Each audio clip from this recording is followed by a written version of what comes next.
Hello and good day sa inyong lahat. So ngayong araw naisipan kong gumawa ng tutorial kung paano iset ang timer nitong AUX inverter type na split type aircon. So ang karaniwang tanong na nakikita ko kasi is paano mag-set ng timer. So may dalawang options para mag-set ng timer. Isang timer on at saka isang timer off. Okay? So, let's do the timer on muna. Ayan, naka-off si aircon.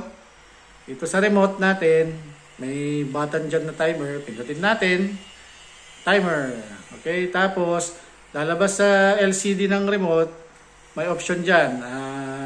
0.5 hour, 1 hour, 1.5. May interval yan na, na half hour lagi. So, try natin si 0.5 hour, means 30 minutes.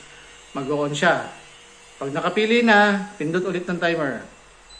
Okay, so it means, makikita, may lalabas na dyan sa LCD na timer on. Ayan, pag nakikita nyo. Okay, timer on. So mag-on yan ng after 30 minutes. Okay, that's one. Kapag naka-on naman na si aircon, ang sineset natin is yung automatic turn off.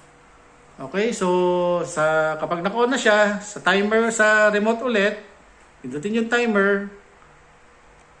And then lalabas ulit yung yung pagpipilian sa LCD ng remote, 0.5, 1 hour, 1.5, the same thing as timer on. Okay, ito naman is timer off, means mamamatay siya mag-isa. So pag napakapili na, pindutin lang ulit yung timer. Yan, mag-o-off siya after 30 minutes. I think that's all. So, sana nagustuhan nyo at para sa mga nagtatanong, sana makatulong. Maraming salamat.